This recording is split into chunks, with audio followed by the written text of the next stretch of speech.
Salut cher Denis, comment ça va? Salut, frère Filaret, comment tu vas? Je vais bien par la grâce de Dieu et toi? Très bien, très bien. À nouveau, ici, comme on dit, à notre service et sur les murs des Sion, afin de défendre la parole de Dieu, la vérité qui est en Jésus-Christ. Amen, amen, amen. Nous sommes à nouveau devant une nouvelle critique, c'est ça? On va essayer de répondre par la grâce de Dieu. Amen, oui, on va essayer de répondre à une critique. Et oui, donc disons qu'on essaye, on doit prier l'Éternel de pouvoir nous guider dans ce moment. Très bien. Et je te laisse prier. Ok, vas-y, on va prier. Mhm. Père Céleste, nous te prions en ce moment au nom de Jésus-Christ de nous conduire dans cette étude, dans ce partage.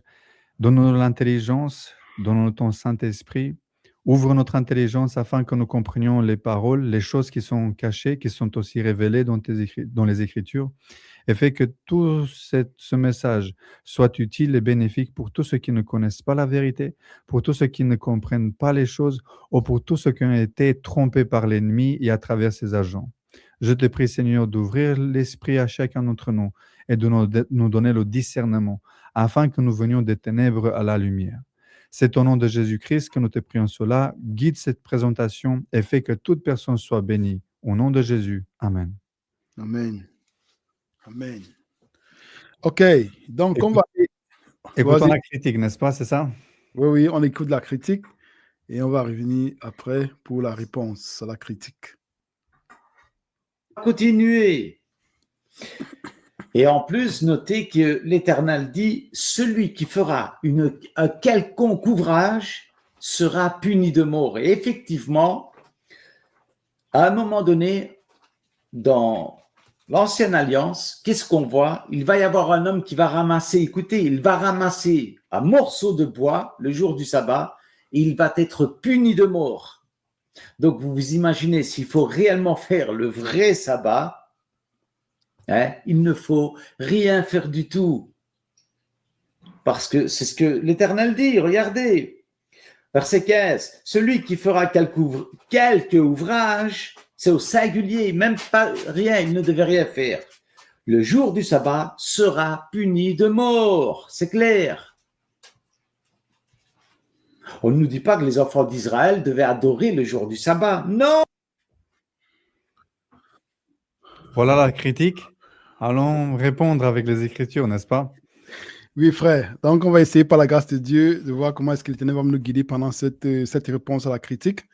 Donc, du coup, nous voyons que ce que nous pouvons constater ici, ce que j'ai pu constater aussi personnellement, je vois que le problème, c'est la question du repos.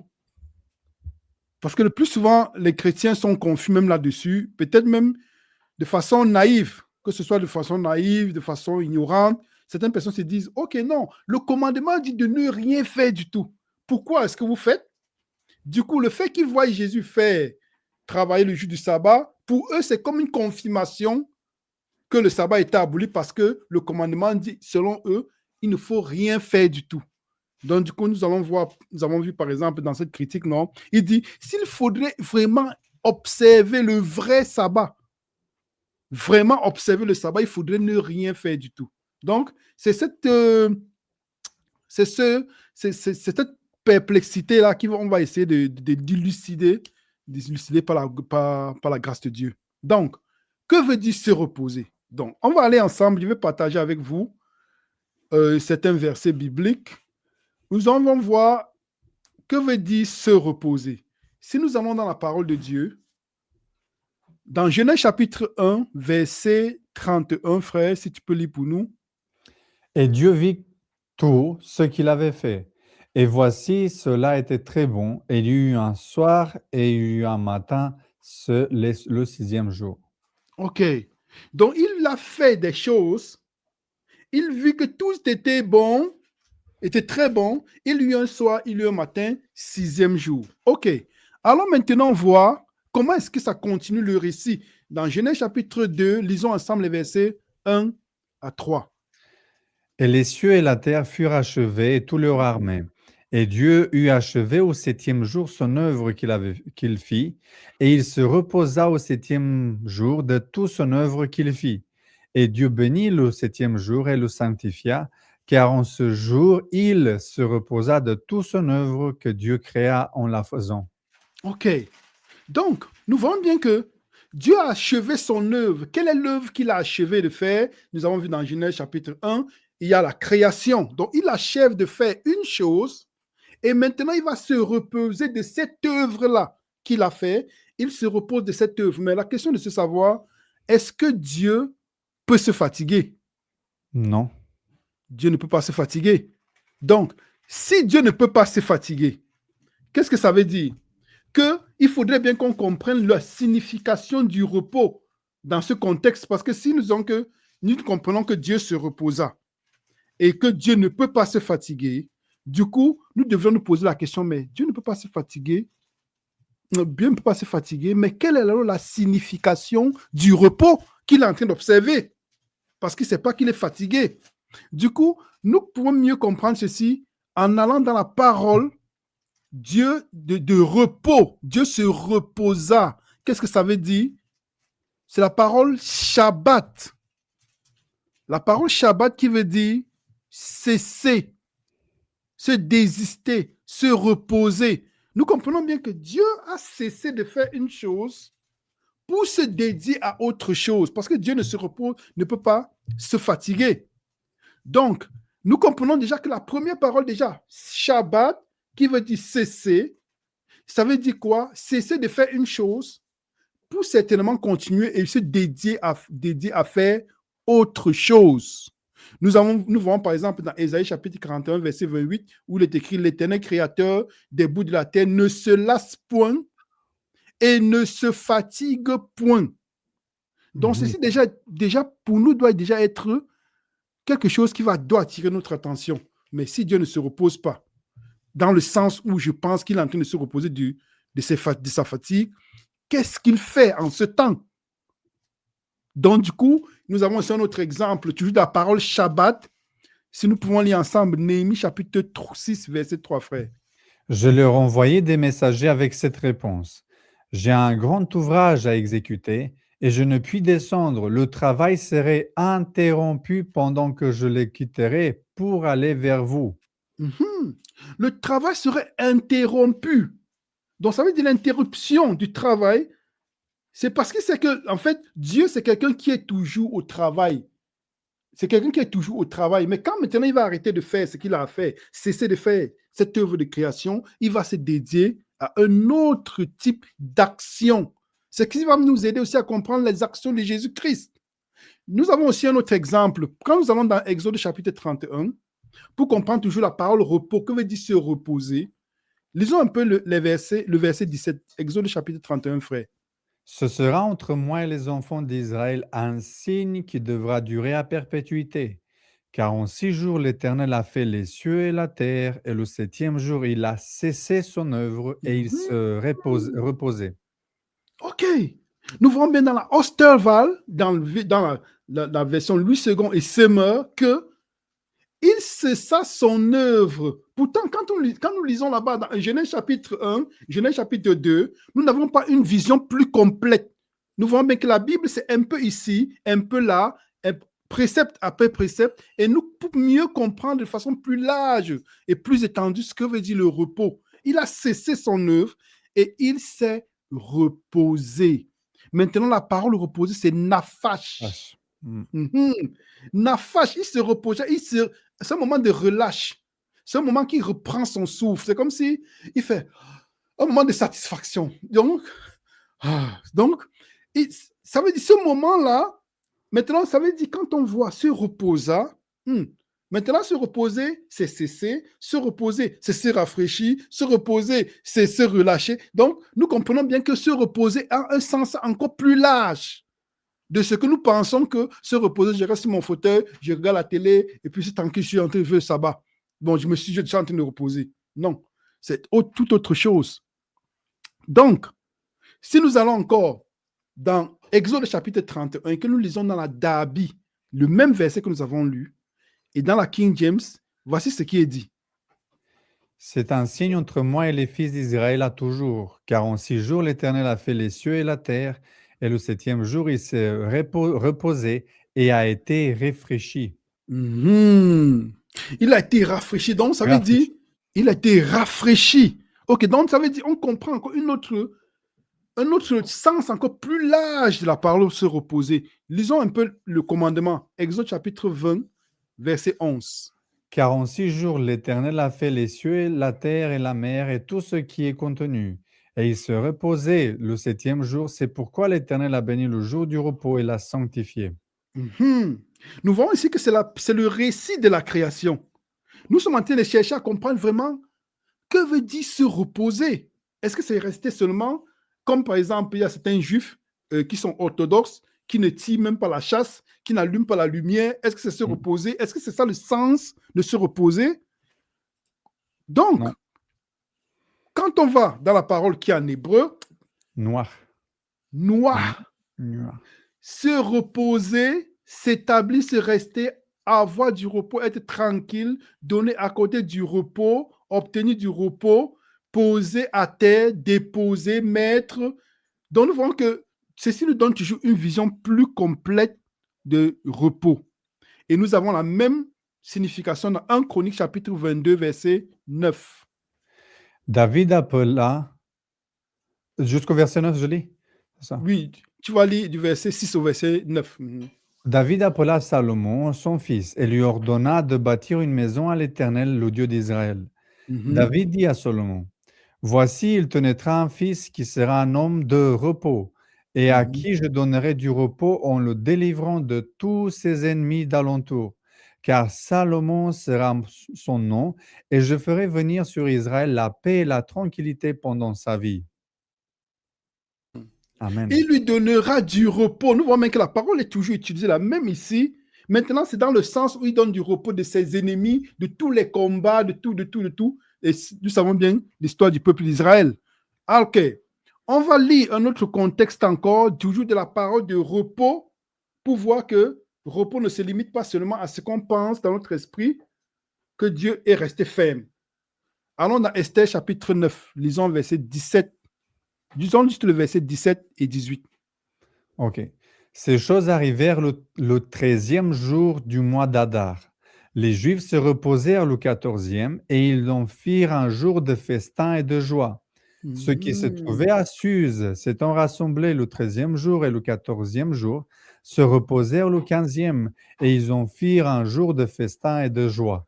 Donc ça nous donne une autre ouverture sur le sabbat. C'est un jour de joie, de fête, dans le repos que nous devons jouer, que nous devons observer et de nous réjouir en Christ. Ce n'est pas un jour de pleurs, de jeûne, non, c'est un jour de fête. Parce qu'on a été libérés de l'Égypte. On doit chanter comme dans Exode chapitre 15 de notre libération. Donc, nous comprenons bien que le jour de repos, se reposer aussi, c'est passer ce moment de fête et d'allégresse. On en parlera certainement parce qu'il y a d'autres critiques qui disent que Jésus-Christ, en fait, le sabbat n'est pas un jour d'adoration. Pourtant, quand on est dans le repos, la signification du repos, il y a la fête même dans le repos, il y a la célébration de notre libération. Et c'est toujours dans le sens du repos. Donc, frère, après avoir tout vu, tous ces différents signes, parce qu'on a fait des études sur le sujet, donc on va mettre les liens dans la vidéo, dans la description pour que vous puissiez suivre les études plus étendues. Donc, on va maintenant aller à l'exemple de Jésus-Christ. Parce que Jésus-Christ, on le voit travailler le jour du sabbat. Donc, ça veut dire qu'en principe, les chrétiens devaient se poser la question, mais Jésus-Christ, est-ce qu'il a transgressé le sabbat? Non. S'il n'a pas transgressé, ça veut dire qu'il n'a pas péché. Parce que le péché, c'est la transgression de la loi. Et s'il n'a pas péché, ça veut dire qu'il a observé. Du coup, je dois suivre l'exemple de Jésus. Donc, en fait, le chrétien devrait se dire, je suis juste l'exemple de Jésus parce que ça veut dire vraiment se reposer. Parce que si je veux entrer dans le repos vraiment de Dieu, parce que pour le salut des âmes, j'entre vraiment dans le repos. Donc, allons prendre l'exemple de Jésus-Christ. Jésus-Christ va parler des sacrificateurs. Dans Matthieu chapitre, je vais retirer mon écran, frère, comme ça tu vas partager le tien. Dans Matthieu chapitre 12, lisons les versets 4 et 5. Matthieu chapitre 12, versets 4 et 5. Comment il entra dans la maison de Dieu et mangea les pains de proposition qu'il ne lui était pas permis de manger non plus qu'à ceux qui étaient avec lui et qui étaient réservés aux sacrificateurs seuls. Ou n'avez-vous pas lu dans la loi que les jours de sabbat, les sacrificateurs violent le sabbat dans le temple sans se rendre coupables? Mhm. Ça veut dire que ce que les sacrificateurs font dans le temple est en accord avec le plan de la rédemption. Non, ça veut dire quoi? Si le chrétien, normalement, devrait comprendre que le vrai sens du repos, c'est que le repos, tout ce que je fais le jour du sabbat en rapport avec le salut de l'âme, le salut de mon prochain, est en accord avec la volonté de Dieu. Nous voyons bien les sacrificateurs dans le temple qui font les choses selon le plan que Dieu a donné pour la rédemption, mais ils ne sont pas, quand il dit violer le sabbat, ce n'est pas qu'ils sont en train de violer parce qu'ils ne sont pas en train de pécher, mais c'est pour leur faire comprendre, mais est-ce que vous comprenez vraiment le sens de votre violer le sabbat? Mais comprenez vraiment que, en fait, ce qu'ils sont en train de faire est en accord avec le plan de la rédemption pour le salut des âmes. Allons voir un exemple de Jésus qui c'est un peu... Allons dans Matthieu chapitre... Non, dans Luc chapitre 14, versets 1 à 6. Luc chapitre 14. Luc chapitre 14. 1 à 6. Oui. Jésus étant entré un jour de sabbat dans la maison de l'un des chefs des pharisiens pour prendre un repas, les pharisiens l'observaient. Et voici un homme hydropique était devant lui. Mhm. Jésus prit la parole et dit aux docteurs de la loi et aux pharisiens, est-il permis ou non de faire une guérison le jour du sabbat? Ok, on peut s'arrêter ici, frère. Comprenons bien l'exemple, parce que c'est bien que les gens qui font la critique s'arrêtent un peu sur tous les thèmes.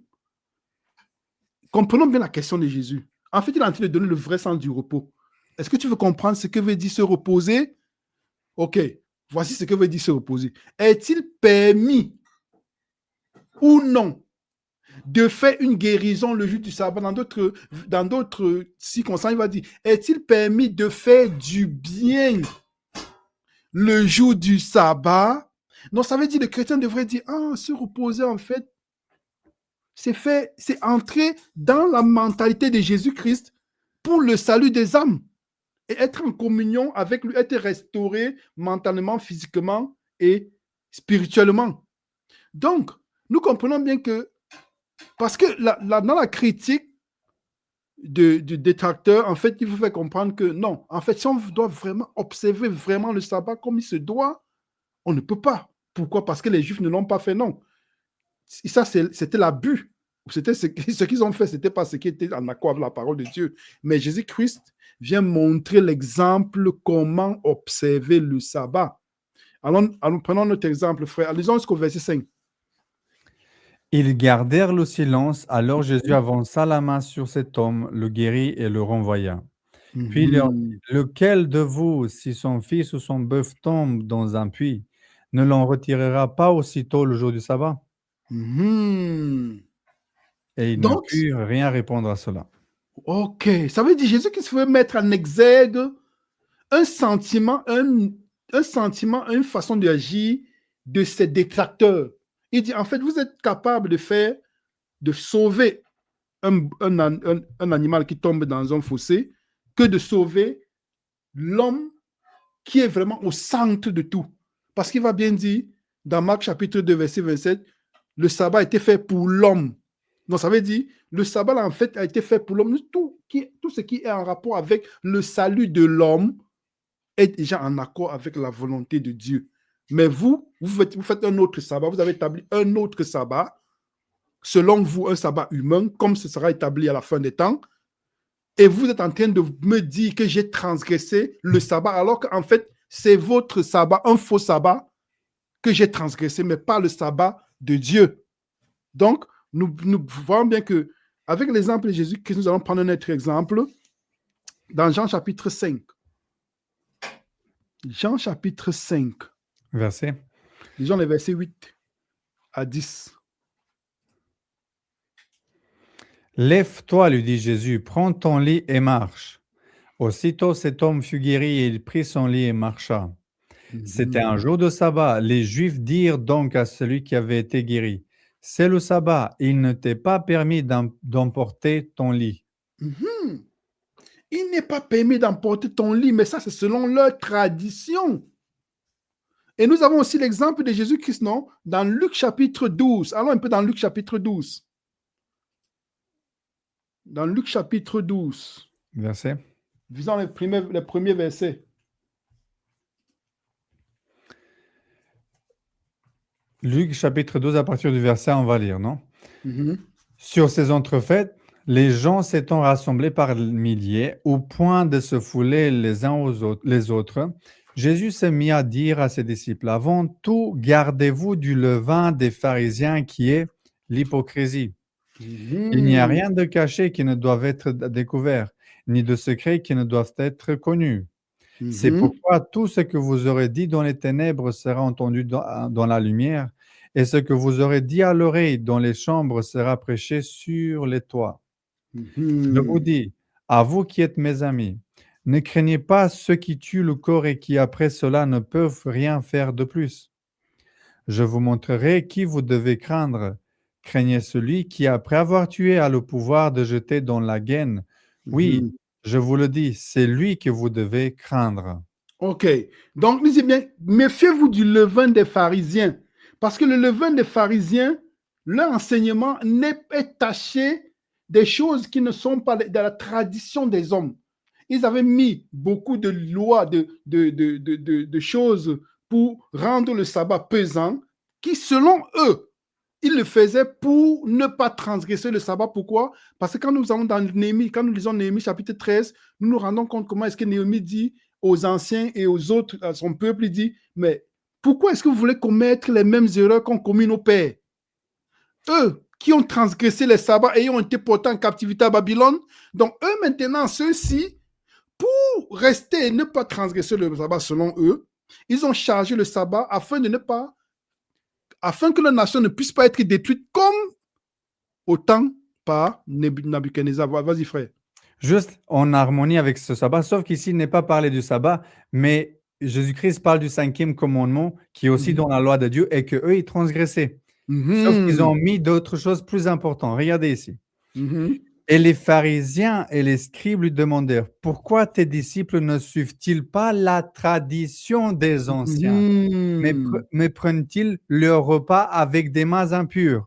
Verset 6. Jésus leur répondit, hypocrite, Ésaïe a bien prophétisé sur vous ainsi qu'il est écrit, ce peuple m'honore des lèvres, mais son cœur est éloigné de moi. Regardez ici. Verset 7. C'est en vain qu'il m'honore en donnant des préceptes qui sont des commandements d'hommes. Ce n'est pas de la Bible. Vous abandonnez le commandement de Dieu et vous observez la tradition des hommes. Et il leur dit encore, vous anéantissez fort bien le commandement de Dieu pour garder votre tradition. Car Moïse a dit, honore ton père et ta mère. Ça, c'est écrit dans le 5e commandement. Et ici, regarde ce qu'il dit, verset 11. Mais vous dites, si un homme dit à son père ou à sa mère, ce dont j'aurais pu t'assister est corban, c'est-à-dire une offrande à Dieu, vous ne laissez plus rien faire pour son père ou pour sa mère. Annulant ainsi la parole de Dieu par votre tradition que vous avez établie et vous faites beaucoup d'autres choses semblables, comme pour le sabbat. C'est ça. En fait, c'est la même chose comme pour le sabbat, c'est la même chose. Jésus-Christ, il transgressait la tradition qu'ils ont mis pour le sabbat, pour le 5e commandement, pour le 2e, pour le 1er commandement. Et Jésus-Christ, il a montré comment nous devons garder le sabbat et les commandements de Dieu. Amen.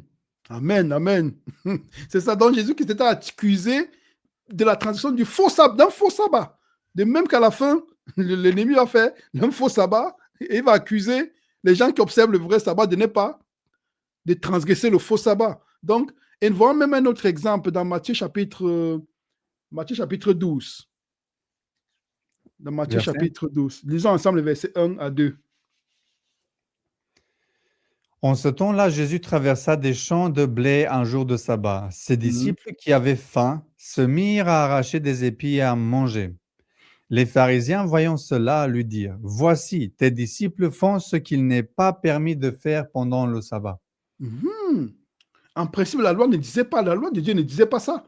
Mais eux, ils sont venus charger le sabbat ils sont venus charger le sabbat d'autres traditions. Mais voyons maintenant ce que la parole disait. Allons dans Deutéronome chapitre 23. Allons dans Deutéronome chapitre 23. En principe, ce que la parole de Dieu, ce que Dieu avait recommandé. Verset Versets 24 et 25. 24 et 25. Mhm. Si tu entres dans la vigne de ton prochain, tu pourras à ton gré manger des raisins et t'en rassasier, mais tu n'en mettras point dans ton vase. Si tu entres dans les blés de ton prochain, tu pourras cueillir des épis avec la main, mais tu Mhm. n'agiteras point la faucille sur les blés de ton prochain. Mhm. C'était ça, Amen. c'était récolter et mettre dans son bassin pour aller avec, ok, c'est autre chose. Mais là maintenant, parce que quoi? Parce qu'ils ont mis l'homme, c'était pas l'homme n'est plus au centre. Ok, c'est nous, notre tradition, alors que c'est pas ce que Dieu a demandé. Donc du coup, se reposer bien, parce qu'on voit bien que se reposer n'est pas dans le sens où, ok, je ne fais rien, parce que les Juifs nous ont fait voir, ou bien les pharisiens ont fait voir ce qu'il ne fallait pas faire. Du coup, c'est comme si c'est devenu le standard. Ok, c'est ça. Ah, les pharisiens n'ont pas pu le faire. Donc, du coup, ça veut dire que personne ne pourra le faire. Et c'est ce que Dieu avait demandé de faire. Pourtant, la parole de Dieu, Dieu n'a jamais dit ça. Jésus-Christ n'a jamais péché parce que le péché est la tradition de la loi. Si Jésus-Christ pêche, il ne peut pas rester des morts parce que qui pêche, donc, le salaire du péché, c'est la mort. Et si Jésus-Christ est ressuscité des morts, ça veut dire qu'il n'a pas péché. Du coup, si je suis un chrétien, je réfléchis et dis, ah oui, ça veut dire que je dois suivre ce que Jésus a fait. C'est simple. C'est simple. Vas-y, Juste et frère. avec ce texte-là, parce que ce texte-là, il parle de n'importe quel jour ici. Mhm. Mais eux, Mhm. le détracteur vont dire Ils oui, vont mais prendre. ça, c'est Oui. pendant la semaine, mais pas pendant Uh-huh. le sabbat. C'est C'est ça. c'est pas pareil. Eh bien, euh, Jésus-Christ dit plus loin, il y a dans le jour du sabbat, si tu as faim, les disciples, ils avaient faim. Mhm. C'était une urgence. De Mhm. la même façon comme moi, je ne passe pas la journée tous les jours comment se dire, à moissonner. Non, je passe toute la semaine à moissonner le blé et le maïs, mais le Mhm. jour du sabbat, je m'arrête.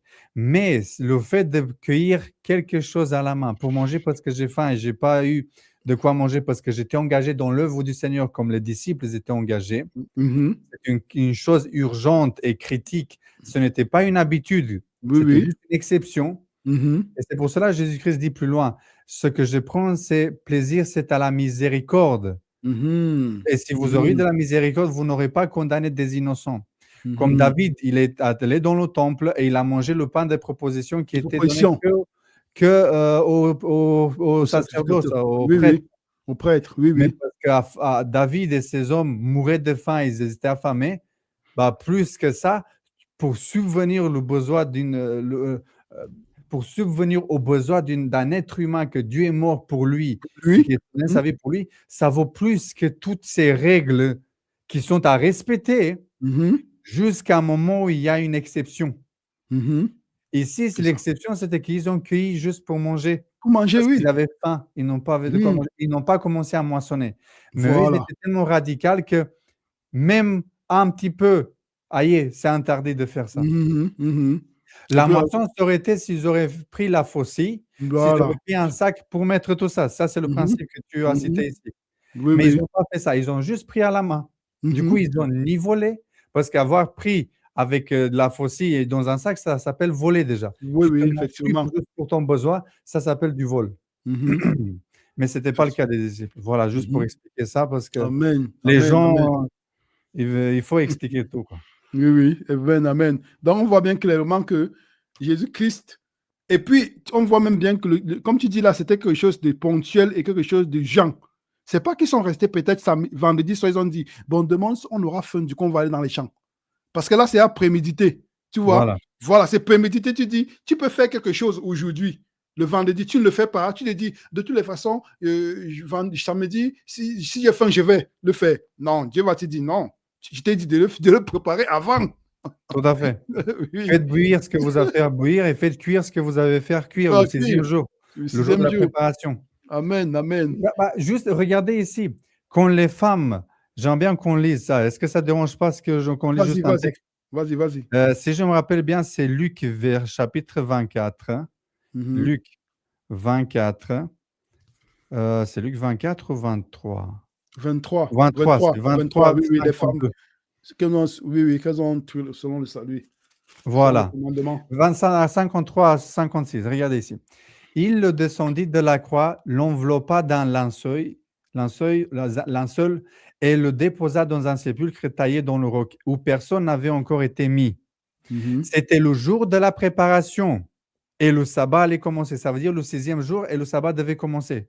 Mhm. Mais regardez ici ce que font les femmes. Les femmes qui étaient venues de la Galilée avec Jésus accompagnées à Joseph virent le sépulcre et la manière dont le corps de Jésus y fut déposé.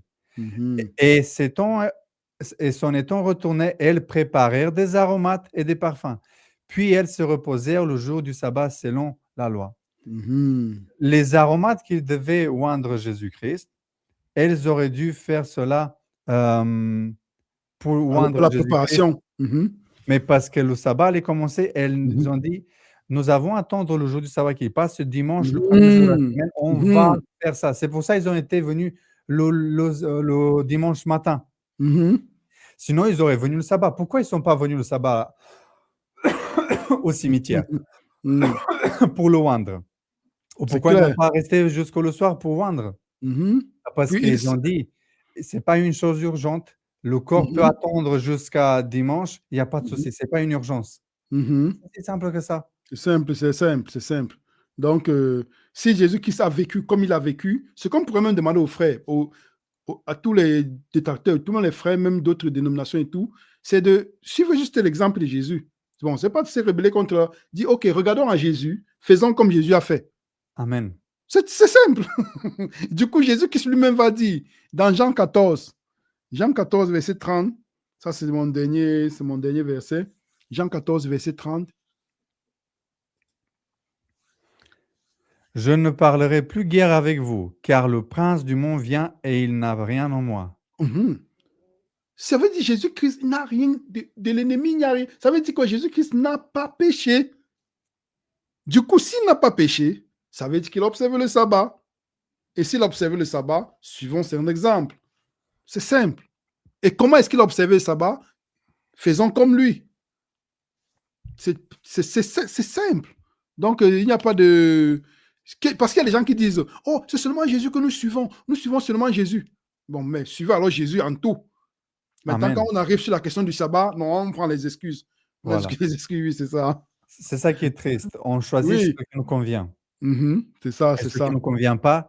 Et même, j'ai eu des commentaires, oui, sur la chaîne, on a eu des commentaires d'une personne qui dit, Oui. qu'est-ce qu'on fait avec ceux qui travaillent dans les hôpitaux, ceux qui travaillent comme pompiers pour les Mhm, urgences, toutes ces choses-là, parce qu'ils doivent travailler. Je dis oui. mhm, Je dis, il faudrait essayer de s'organiser de telle façon, de se tourner, afin qu'il y ait moins d'effectifs possible le jour du sabbat. Mais mhm. 2 ou 3 personnes doivent être de garde parce que malheureusement, il peut y avoir des urgences. Oui, bien sûr. Et que s'on tourne et qu'on ait le mois des sabbats travaillés par semaine, par mois. Comme ça, je ne sais pas, ça tombe pour chaque mois, chacun, il a peut-être un jour de sabbat à être sur place, sur poste. Mhm, Mais selon Jésus-Christ, il a dit, il est bien, non, il est permis de faire du bien le jour du sabbat, de mhm, guérir une personne malade. mhm, Maintenant, je vais vous poser la question. Quand Jésus-Christ, il a fait tous ces biens-là le jour du sabbat, quand il a guéri, est-ce qu'il a eu reçu un salaire? mhm, Non.